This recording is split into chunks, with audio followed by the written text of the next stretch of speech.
Release ಆಗ್ತಾ ಇದೆ. ಇದು ಮೇನ್ ವಿಷಯ. ಆ್ಯಂಡ್ ಯುದ್ಧಕಾಂಡ ಒಂದು ವಂಡರ್ಫುಲ್ ಎಕ್ಸ್ಪೀರಿಯನ್ಸ್ ಆಯಿತು ನನ್ನ ಲೈಫ್ ಟೈಮಲ್ಲಿ. ಇವತ್ತು ಮರೆಯೋಕ್ಕಾಗದೇ ಇರತಕ್ಕಂತಹ ಒಂದು ಜರ್ನಿ. ಸಾಕಷ್ಟು ಜನ ಹೂಡಿಕೆದಾರರನ್ನು ಹುಡುಕ್ತಾ ಅದು ಗೊತ್ತಿಲ್ಲ ಸಿನಿಮಾ ಹೆಂಗೆ ಮುಗಿಸ್ಬಿಟ್ಟೆ ಅಂತ. ನಾನೇ ಪ್ರೊಡ್ಯೂಸ್ ಮಾಡಿ ಸಿನಿಮಾ ಕಂಪ್ಲೀಟ್ ಆಗಿ ಇವತ್ತು ರಿಲೀಸ್ ಹಂತಕ್ಕೂ ಬಂತು. ಎಲ್ಲರದು ಬೆಂಬಲ ಸಪೋರ್ಟ್ ಇರೋದ್ರಿಂದನೇ ಈ ಕಾರಣ ಆಗಿರೋದು. ಎಲ್ಲ ಕಲಾವಿದರು, ತಂತ್ರಜ್ಞರು, ಸಾಕಷ್ಟು ಜನ ಸ್ನೇಹಿತರು, ಹಿತೈಷಿಗಳು, ಫ್ಯಾಮಿಲಿ ಎಲ್ಲರೂ ಸೇರಿ ಒಂದು ಸಪೋರ್ಟ್ ಮಾಡಿದ್ದಕ್ಕೆ ಈ ಹಂತಕ್ಕೆ ಬಂದಿದೆ. ಯುದ್ಧಕಾಂಡ ಸಿನಿಮಾ, ಈ ಸಿನಿಮಾದ ವಿಷಯ ಏನಪ್ಪ ಅಂತಂದರೆ ಮೂಲವಾಗಿ ಒಂದು ಹೆಣ್ಣಿನ ಮೇಲೆ ಆಧಾರವಾಗಿರ್ತಕ್ಕಂಥ ಸಿನಿಮಾ. ಒಂದು ಹೆಣ್ಣಂದರೆ ಒಂದೇ ಹೆಣ್ಣಲ್ಲ, ಹೆಣ್ಣು. ನಮ್ಮ ಭಾರತದ ಅಷ್ಟು ಹೆಣ್ಣುಗಳನ್ನು ರಿಪ್ರೆಸೆಂಟ್ ಮಾಡುವಂಥ ಒಂದು ಕ್ಯಾರೆಕ್ಟರ್ ಅರ್ಚನಾ ಜಾಯ್ಸ್ ಅವರು. ಈ ಪುಟಾಣಿ ಮಗು ನಮ್ಮ ಭಾರತದ ಅಷ್ಟು ಹೆಣ್ಮಕ್ಳಿಗೆ ರಿಪ್ರೆಸೆಂಟ್ ಮಾಡುವಂಥ ಒಂದು ಕ್ಯಾರೆಕ್ಟರ್. ಸಿನಿಮಾದಲ್ಲಿ ನನ್ನ ಪಾತ್ರ ಹೆಸರು ಭರತ್ ಅಂತ. ನಮ್ಮ ಭರತ ಖಂಡವನ್ನು ರಿಪ್ರೆಸೆಂಟ್ ಮಾಡುವಂಥ ಒಂದು ಭರತ್ ಅನ್ನೋ ಕ್ಯಾರೆಕ್ಟರ್. ಒಟ್ಟಾರೆ ಧರ್ಮಕ್ಕಾಗಿ ಒಂದು ಹೋರಾಟ. ಆ ಧರ್ಮ ಏನಂತಂದರೆ ಸರಿಯಾದ ಸಮಯದಲ್ಲಿ ನ್ಯಾಯ ಸಿಗಬೇಕು, ಅದು ವಿಶೇಷವಾಗಿ ಹೆಣ್ಣು ಮಕ್ಕಳಿಗೆ. ಅದಕ್ಕೆ ಕೆಲವೊಂದು ನ್ಯಾಯಾಂಗ ವ್ಯವಸ್ಥೆಯಲ್ಲಿ ಒಂದಷ್ಟು ವಿಚಾರಗಳು ಸರಿ ಹೋಗಬೇಕಾಗಿದೆ. ಆಮೇಲೆ ಈ ಸಿನಿಮಾ ರಾಷ್ಟ್ರಪತಿಗಳಿಗೂ ತಲುಪಬೇಕು ಅನ್ನೋದು ನನ್ನ ಒಂದು ಉದ್ದೇಶ ಆಗಿದೆ. ರಾಷ್ಟ್ರಪತಿಗಳಿಗೆ ತಲುಪೋದ್ರ ಜೊತೆಗೆ ಒಂದು ಕೆಟ್ಟ ಹಠ ಇದೆ ನನಗೆ.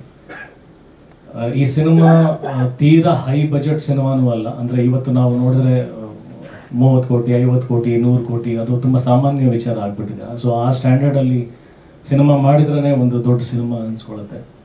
ಇದು ಲೋ ಬಜೆಟ್ ಸಿನಿಮಾನೂ ಅಲ್ಲ. ನನ್ನ ಯಥಾಶಕ್ತಿ ಪ್ರಕಾರ ಒಂದು ಸ್ಟ್ಯಾಂಡರ್ಡ್ ಸಿನಿಮಾ ಅಂತ ಹೇಳ್ಬೋದು.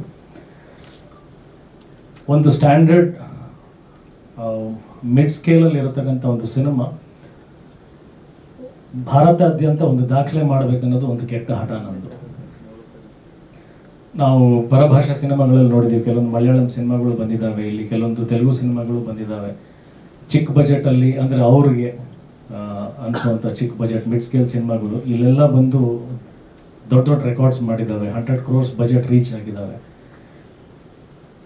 ಒಂದು ಸಿನಿಮಾ ಸ್ಟ್ಯಾಂಡರ್ಡ್ ರೀತಿಯಲ್ಲಿ ಮಾಡಿ, ಒಳ್ಳೆ ಕಲಾವಿದರಿದ್ದು, ಒಳ್ಳೆ ತಂತ್ರಜ್ಞರು ಇದ್ದು, ಸಿನಿಮಾನಲ್ಲಿ ಇರ್ತಕ್ಕಂಥ ವಿಷಯ ತುಂಬ ಸ್ಟ್ರಾಂಗ್ ಆಗಿ, ತುಂಬ ದೊಡ್ಡ ವಿಷಯ ಇದು ಎಲ್ರಿಗೂ ತಲುಪಬೇಕು ಅನ್ನೋ ಒಂದು ಕಾನ್ಸೆಪ್ಟ್ ಇಟ್ಕೊಂಡು ಮಾಡಿದಾಗ ಈ ಸಿನಿಮಾ ಯಾಕೆ ಆ ದೊಡ್ಡ ಮಟ್ಟಕ್ಕೆ ಆಗಬಾರ್ದು? ಇದು ಒಂದು ಎಕ್ಸಾಂಪಲ್ ಸೆಟ್ ಆಗಬೇಕು. ನನಗೆ ಇದರಲ್ಲಿ 2 ಸ್ವಾರ್ಥ ಇದೆ. ಒಂದು, ನಾನು ಒಬ್ಬ ಕಲಾವಿದನಾಗಿ ಫ್ರಂಟ್ ಲೈನ್ ಹೀರೋಸ್ ಅಂತ ಏನಿದ್ದಾರೆ ಅದರಲ್ಲಿ ನಾನು ಬಂದು ನಿಲ್ಲಲೇಬೇಕು. ಬಿಕಾಸ್ ನನಗೆ ಸಿಗಬೇಕಾಗಿರ್ತಕ್ಕಂಥ ಮಾನ ಸ್ಥಾನ ಏನಿದೆ ಅಲ್ಲ, ಅದು ಸರಿಯಾದ ರೀತಿಯಲ್ಲಿ ದೊರಕಿಲ್ಲ ಅನ್ನೋದು ನನಗೊಂದು ಬೇಜಾರಿದೆ, ಕೊರಗಿದೆ. ಅಂದರೆ ಯಾರನ್ನೂ ದೋಷಿಸ್ತಾ ಇಲ್ಲ, ಆದರೆ ಸರಿಯಾದ ರೀತಿಯಲ್ಲಿ ಬಳಸ್ಕೋಬೇಕಾಗಿರ್ತಕ್ಕಂಥ ರೀತಿಯಲ್ಲಿ ಅದು ಬಳಕೆ ಆಗಿಲ್ಲ ಅನ್ನೋದು ಒಂದು ಬೇಜಾರು ಅನ್ನೋದಿದೆ.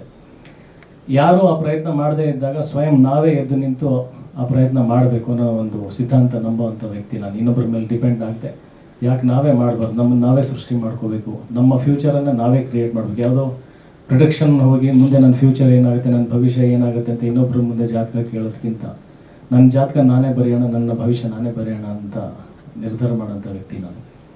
ಸೊ ಹಂಗಾಗಿ ಆ ಒಂದು ಸ್ವಾರ್ಥನೂ ಇದೆ, ಬಂದು ಬೆಳೆದು ನಿಲ್ಲಬೇಕು ಅನ್ನೋದು. ಅದ್ರ ಜೊತೆಗೆ ಇನ್ನೂ ದೊಡ್ಡ ವಿಷಯ ಏನಪ್ಪ ಅಂದರೆ, ಕನ್ನಡ ಸಿನಿಮಾ ಒಂದು ಮಿಡ್ ಸ್ಕೇಲ್ ಸಿನಿಮಾ ಭಾರತಾದ್ಯಂತ ಹೆಸರು ಮಾಡ್ಬೋದು, ಅದು ಒಂದು ಪ್ಯಾನ್ ಇಂಡಿಯಾ ಸಿನಿಮಾ ಆಗ್ಬೋದು, ಅದು ಒಂದು ದಾಖಲೆಯನ್ನು ಬರೀಬೋದು ಅನ್ನೋ ಒಂದು ಚಾಲೆಂಜನ್ನು ಇಟ್ಕೊಂಡಿದ್ದೀನಿ. ಅದು ಮಾಡಬೇಕು, ಅದು ಆ ಥರ ಆಗಬೇಕು ಅನ್ನೋದು ಒಂದು ಆಸೆ, ಒಂದು ಹಠ. ಅದು ಆಗುತ್ತೋ ಇಲ್ಲವೋ ಅನ್ನೋ ಪ್ರಶ್ನೆನೂ ಹಾಕಲ್ಲ, ಅದು ಆಗಬೇಕು ಅನ್ನೋದು ನನ್ನ ಹಠ. ಹಾಗಾಗಿ ಈ ಒಂದು ಘೋಷಣೆ ಏನಿದೆ, ಏಪ್ರಿಲ್ 18 ಬರ್ತಾ ಇದ್ದೀವಿ. ಸೊ ಇದಕ್ಕೆ ಎಲ್ಲರೂ ಸಹಕಾರ ಬೇಕು ಅನ್ನೋದು ನಾವು ಕೇಳೋದು ಸಹಜ. ಬೇಕು ಅನ್ನೋದ್ರ ಜೊತೆಗೆ ನಾನು ಕೇಳ್ಕೊಳ್ಳೋದು, ಎಲ್ಲರೂ ಖಂಡಿತ ನಿಮ್ಮ ಕರ್ತವ್ಯ ಅಂತ ಈ ಪರ್ಟಿಕ್ಯುಲರ್ ಸಿನಿಮಾಗೆ ಮಾಡಲೇಬೇಕು. ಬಿಕಾಸ್ ಒಂದು ಒಳ್ಳೆ ಕಾಸ್ ಆಗುತ್ತೆ, ಒಂದು ಒಳ್ಳೆ ಸಂದೇಶ ಇಡೀ ಜಗತ್ತಿಗೆ ಕೊಡುವಂಥ ಆಗುತ್ತೆ. ಸೊ ಎಲ್ಲ ಕಲಾವಿದರದ್ದು, ಎಲ್ಲ ಟೆಕ್ನಿಷಿಯನ್ಸ್ದು ಅದೇ ಬೇಡಿಕೆ ಆಗಿದೆ, ಅದೇ ಕೋರಿಕೆ ಆಗಿದೆ. ಒಬ್ಬೊಬ್ಬರಾಗಿ ತಮ್ಮ ಅನಿಸಿಕೆ, ತಮ್ಮ ಅನುಭವ ಸಿನಿಮಾದು ಚಿಕ್ಕದಾಗಿ ಚೊಕ್ಕದಾಗಿ, ನಿಮಗೂ ಸಮಯದ ಅಭಾವ ಇರುತ್ತೆ ಇವತ್ತು. ಇಷ್ಟೊಂದು ಜನ ಇರೋದ್ರಿಂದ ಎಲ್ಲರೂ ತಮ್ಮ ಮನಸ್ಸಿನ ಮಾತುಗಳನ್ನು ಇಲ್ಲಿ ಹಂಚ್ಕೋಬೇಕು ಅಂತ ಕೇಳ್ಕೊಳ್ತೀನಿ. ಯಾರಿಂದ ಶುರು ಮಾಡೋಣ? Ladies first. ಮೊದಲನೇದಾಗಿ ಅರ್ಚನಾ ಜಾಯ್ಸ್ ಅವರು. ಆ್ಯಕ್ಚುಲಿ ಸಿನಿಮಾದ ಪ್ರೊಟಗನಿಸ್ಟ್ ನಾನಲ್ಲ, ಅರ್ಚನಾ ಜಾಯ್ಸ್ ಅವರು. ಇದು ಒಂದು ಏನಂತಾರೆ ಫೀಮೇಲ್ ಓರಿಯೆಂಟೆಡ್ ಸಿನಿಮಾ, ಹೆಣ್ಣಿನ ಪ್ರಾತಿನಿಧ್ಯ ಇರತಕ್ಕಂಥ ಒಂದು ಸಿನಿಮಾ. ಹಾಗಾಗಿ ಅರ್ಚನಾ ಜಾಯ್ಸ್ ಅವ್ರು ಮಾತಾಡಬೇಕು.